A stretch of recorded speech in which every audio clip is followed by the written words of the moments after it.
Pain is good. Well, it can be good. Pain is something that evolved to get animals to avoid certain behaviors. Without pain, an animal may stick his snout into a beehive and eat up all the honey, oblivious to the fact that he's being stung by hundreds of bees. Pain is a mechanism to preserve survival, reproduction, and growth. The failure of a person to acquire food causes hunger, pain, and the failure of a community to acquire food causes collective pain. But getting food causes some good feelings. Eating food not only staves off hunger, but can give a positive chemical reward. Today, where there is no scarcity of food, this can lead to overeating or using food as a drug. As human production becomes more roundabout, there is a greater division of labor, with say only 2% of the population producing food. Pain can come in the form of losing access to certain comforts. If a business loses money, they now have less money to buy things, including food, and this inability to acquire money, which is simply a store of value for labor, leads to that person having less stuff, in the same way that a more primitive man not being able to acquire food led to hunger. Certainly the more primitive man experienced much more pain from his failure, but the principle is the same. When a firm fails or doesn't profit, that is pain. That tells the people who make up the firm to stop doing what they were doing and make a better product. That is collective pain. And the more sensitized the firm is to the market, the better they will be able to respond to the demands of the market, reality.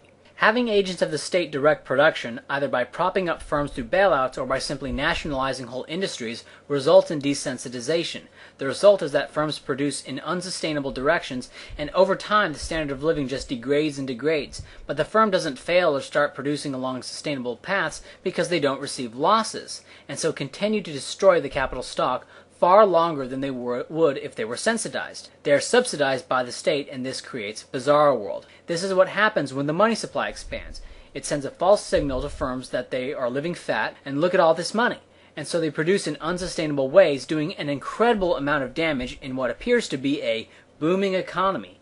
But eventually reality catches up, real resources run out before the money does, and then the value of each dollar plummets, causing the pain to finally be felt in a debilitating crash. It's like a drug, and when the crash happens, they call for a bailout, another fix, that desensitizes firms again, causing them to produce along unsustainable lines again, creating even more damage. And this has been the policy of the Federal Reserve. Obama's spending, last I heard, is supposed to total around $24 trillion, whatever. It's the biggest hit of all time. The problem is that these hits have desensitized the American economy to reality so much, and the structure of production is so perverted as a result of the Keynesian drug use, that it takes a big hit just to reach normal. The current bailouts have passed, the money is flowing in, but there are no more highs. We've hit rock bottom. The only way out now is to stop taking drugs and face the reality, and by golly, is it ever going to be painful. This is what happens when you pervert the structure of production. Any state institution is, definitionally, a perversion of the structure of production, because if it were not, then there would not be any need for whatever it is in question to be a state institution, because people would voluntarily buy it. If that fishing net really is effective at catching fish, then there would be no need to force everyone to use it. They will choose to do so because that will allow them to catch more fish, satiating their hunger. And this is why I am value-free in my analysis. It is the ideological state, the belief in the fantasy of the state, that allows the structure of production to be perverted. It is the fantasy that insulates from pain. So long as individuals choose their associations and feel pain when they fail to produce material goods, then there is, practically speaking, no need to fear a phantasmagorical monstrosity. That's why I don't fear voluntary communism. I believe that that arrangement will prove unproductive, but if those people really value communism more than the foregone material goods, then more power to them. It is true that if a very large population really did value death and war in a stateless world, then you would have death and war in a stateless world. But this is not a criticism unique to the stateless society. I assume in my analysis a priori that the vast majority of people want peace and prosperity, with the occasional non-lethal brawl and or sports event to satisfy the animal urges.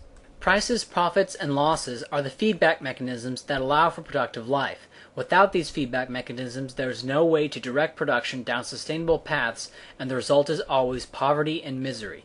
The current brand of statism is the most insidious, as it allows for massive perversions in the structure of production while allowing the economy to appear like a free market.